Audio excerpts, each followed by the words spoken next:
એક બાજુ અત્યારે આરોગ્યને લઈ તંત્ર દ્વારા અલગ અલગ જગ્યાએ ચેકિંગ કરવામાં આવી રહ્યું છે, પણ ધોળકાના ભેટાવળ સહિતના ગામમાં કેમિકલયુક્ત પાણીનો કહેર. ભેટાવાડા ગામની અંદર છેલ્લા 15 વર્ષથી ધોળકા નગરપાલિકા અને જે વચ્ચે આવતી 4 થી 5 કેમિકલવાળી કંપનીઓ દ્વારા આ દૂષિત પાણી છેલ્લા 15 વર્ષથી છોડવામાં આવી રહ્યું છે.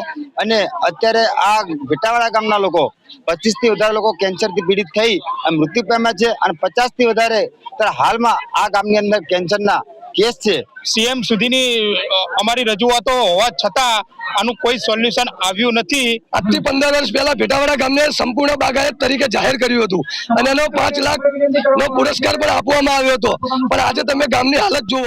એક બાજુ અત્યારે આરોગ્યને લઈ તંત્ર દ્વારા અલગ અલગ જગ્યાએ ચેકિંગ કરવામાં આવી રહ્યું છે, પણ ધોળકાના ભેટાવળ સહિતના ગામમાં કેમિકલયુક્ત પાણીનો કહેર. ગટર અને કેમિકલયુક્ત પાણીથી ગ્રામજનોમાં પણ ભારે રોષ જોવા મળ્યો. ખેતરમાં પહોંચ્યું દૂષિત પાણી, ખેતીને પણ ભારે નુકસાન થયાના આક્ષેપ થયા. ચામડી સહિત વિવિધ બીમારીઓની ફરિયાદો છે તે પણ ઉઠી.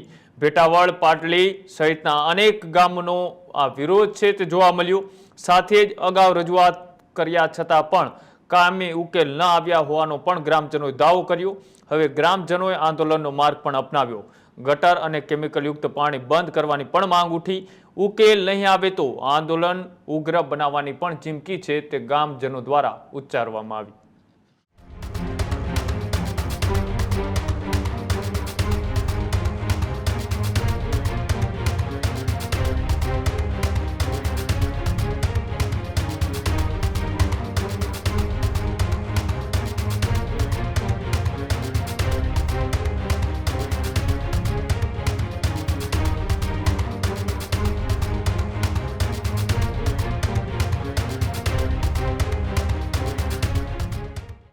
મારું નામ શૈલેષ મેર અને હું ક્રાંતિકારી યોદ્ધા.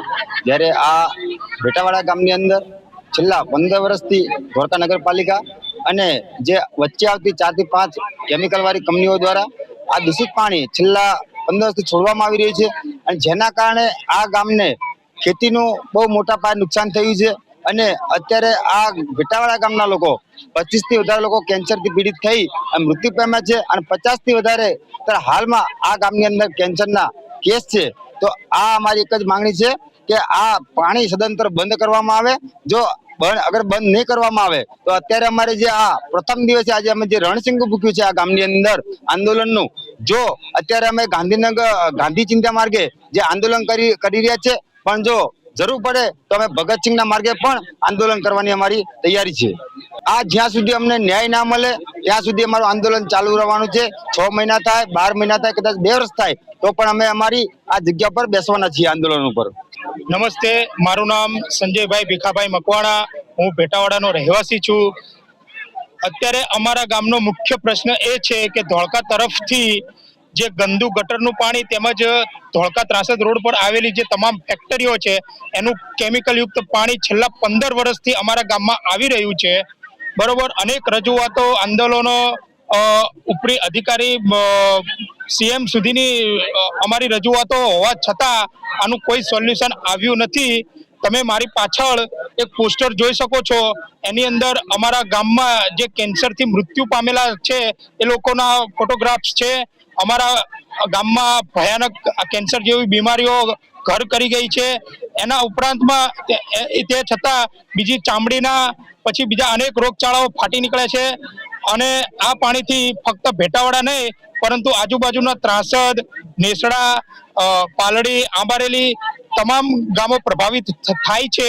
બરોબર છે, તો એના અનુસંધાનમાં આજે અમે આ 5 ગામના લોકો અહીંયા શાંતિપ્રિય ધરણા ઉપર બેઠા છીએ, જેથી કરીને આનો જલ્દીમાં જલ્દી ઉકેલ આવે અને અમને લોકોને ન્યાય મળે. હું ભેટાવાડા ગામનો વતની છું. મારું નામ ચિરાગ પ્રજાપતિ છે.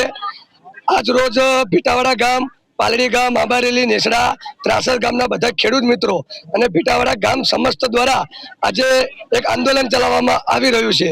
એ આંદોલન શાના માટે? ધોળકા નગરપાલિકાનું અને આજુબાજુમાં આવતી કેડિલા ફાર્માસ્યુટિકલ, કોન્કર, ગીમાટેક્સ અને આજે એક નવી ટામેટાની સિઝન કરીને કંપની, સોસની કંપની બનેલી છે, એ બધી કેમિકલયુક્ત પાણી છેલ્લા 15 વર્ષથી ભેટાવાડા ગામમાં છોડી રહ્યું છે. આ ભેટાવાડા ગામ એટલે એક ફૂલોની નગરી, એક બાગાયતી ખેતી તરીકે જાણીતું ભેટાવાડા ગામ. માનનીય ભૂપેન્દ્રસિંહ ચુડાસમા સાહેબે આજથી 15 વર્ષ પહેલા ભેટાવાડા ગામને સંપૂર્ણ બાગાયત તરીકે જાહેર કર્યું હતું અને એનો 5 લાખ નો પુરસ્કાર પણ આપવામાં આવ્યો હતો. પણ આજે તમે ગામની હાલત જુઓ. આ ગામની હાલત એટલી ભયંકર છે કે આજે કોઈ ગુલાબની ખેતી થઈ રહી નથી. ગામનો તમામ ફૂલનો પાક આજે નિષ્ફળ થઈ રહ્યો છે. આ કાસની આજુબાજુમાં ભેટાવાડા ગામના તળનો બોર અને ભેટાવાડા ગામ પ્રાથમિક શાળા આવેલી છે. એ પ્રાથમિક શાળાનો બોર પણ નજીકમાં છે અને એ ગંદુ કેમિકલ યુક્ત પાણી આજે ગામના 400 થી 500 બાળકો પી રહ્યા છે. તો એ બાળકોની કાંઈ તકલીફ થશે તો એની જવાબદારી કોની? આ તંત્રની રહેશે. અને જો આગામી દિવસોમાં પાણી બંધ કરવામાં નહીં આવે તો ભેટાવાડા ગામ સમસ્ત દ્વારા આ પ્રાથમિક શાળા અને બાજુમાં આવેલી કેજીબીવી કસ્તુરબા ગાંધી બાલિકા વિદ્યાલય ને સંપૂર્ણ તાળા મારી દેવાની પણ અમારી યોજના છે. ખેડૂત ભાઈઓ છે ખેતરમાં ડ્રોન ઉડાવતા હોય છે ત્યારે આપણે એક પ્રશ્ન સતાવતો હોય છે કે જે આપણે અત્યાર સુધી જીપીએસ ટેકનોલોજી વાળા ડ્રોન વાપર્યા છે, જેથી કરીને મોબાઈલ ટાવર છે અથવા તો હાઈ ટેન્શન લાઈન પસાર થતી હોય, કોઈ વૃક્ષો હોય, ત્યારે જે જીપીએસ ટેકનોલોજી વાળા ડ્રોન છે એમાં ટકરાય અને ટ્રેસ થાય છે. પણ એગ્રીવન લાવ્યું છે GNSS ટેકનોલોજી ડ્રોન, જેથી કરીને એ ડ્રોન છે એ કોઈ જગ્યાએ ટકરાય નહીં, પોતાની રીતે જ ડિસિઝન લે છે ને મૂવ થઈ જાય છે. જેથી કરીને GNSS ટેકનોલોજી ડ્રોન છે એ વાપરવાનો આગ્રહ રાખો.